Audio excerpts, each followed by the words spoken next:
Hello, hello, welcome back to Cindy's Library. I am Cindy. Glad to be with you today to talk about more books. So, in my last monthly wrap up, I believed I talked about 84 Charing Cross Road by Helene Hanff, or Helene Hanff.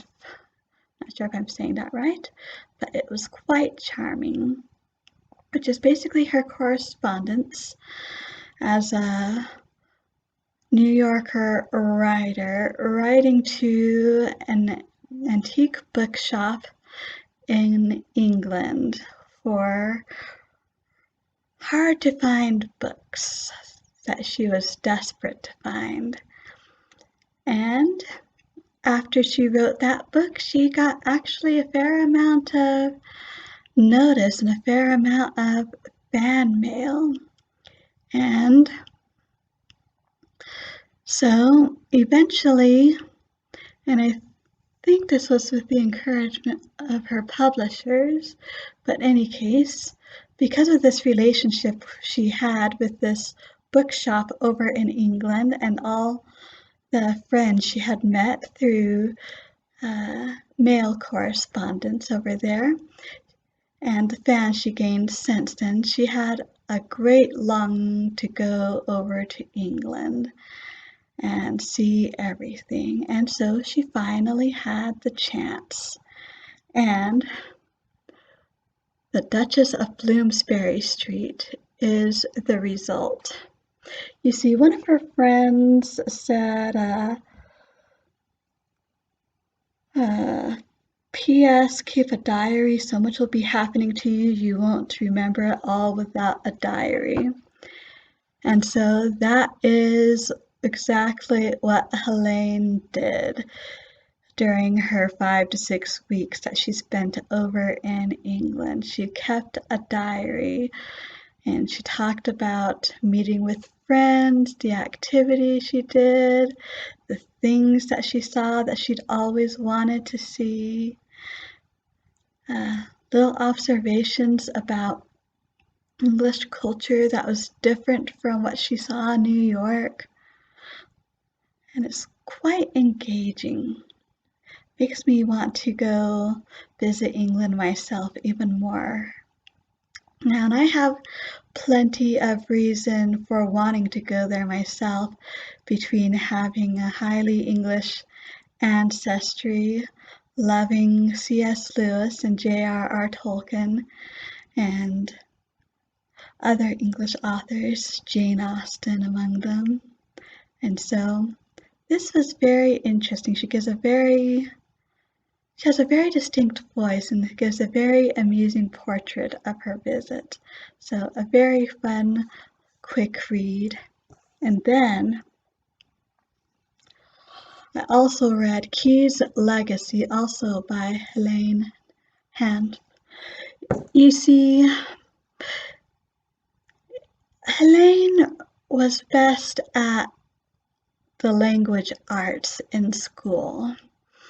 And some of the other subjects she wasn't necessarily college ready, shall we say, but she totally was in the language arts, and she even got a scholarship to a college for 1 year.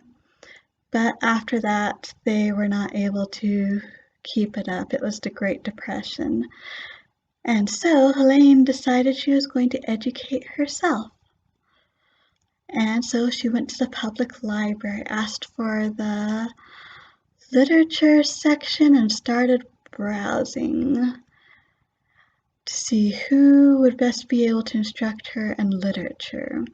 And she came across the works of Sir Arthur Quiller Couch, the Q of the title. He was actually, I think he was the first professor of English at Cambridge, if I'm remembering correctly. And he wrote, he was quite prolific. He wrote poetry, short stories, novels, and he also wrote critical works. And over the course of several years, Helene worked through all of his critical works, and everything she learned about writing, which is what she took for her career, she mostly learned from him. So that is how everything started, and that includes his suggestions about how to read and what to read. That is how Helene started a correspondence with a antique bookshop in England looking for more rare items that were difficult to find. That led to the creation of 84 Charing Cross Road. And so, in Q's legacy, Helene, well, there's several sections. How it all started, which is how her early days, her love of literature, her discovery of Q and what that meant for her and what it led to. They shot Goldberg, which is basically when the owner of the bookshop at 84 Charing Cross Road died suddenly. And that was when she gathered all their correspondence together and made it into a book. Then Drowning on Television. That is actually the Duchess of Bloomsbury is Helene's first and most perhaps monumental trip she made to London. But after that, 84 Charing Cross Road was made actually into a movie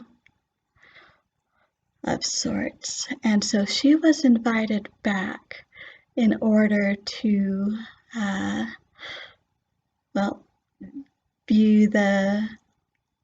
view the process, be involved, etc., at least peripherally and at least for a little bit.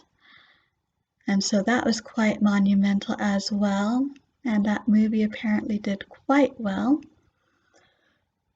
Then fanfare. Even later on, someone made an actual play of 84 Charing Cross Road. I think mostly a lot based on the movie, but of course the movie was a lot based on the book too. But either way, it ran in London and was a huge hit. And you had the second tour of the Duchess of Bloomsbury Street, although that time she did not stay on a little hotel on Bloomsbury Street.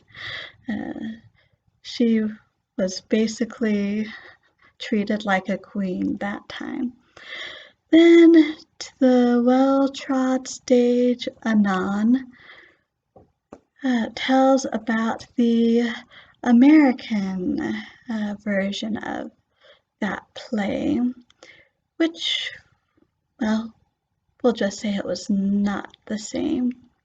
And then some concluding thoughts. So, Q's legacy is basically the story of how Helene Hanff put herself in a position to even start the correspondence that led to 84 Charing Cross Road and what came of it over decades, which is rather incredible when you look at it. Rather incredible to think that 84 Charing Cross Road didn't even come out till she was late 30s, mid 40s, something like that. Anyways, and again, very, very engaging writer. She has a very distinct voice, which is quite dry and witty and New Yorker, which is quite fun.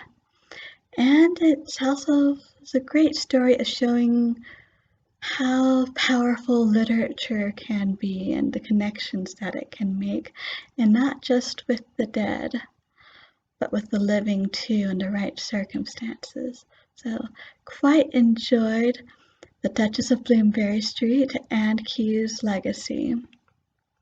And if you enjoy 84 Charing Cross Road, you'll probably want to pick up these two as well. Oh, that is what I have to say about this one. I want to thank you for listening.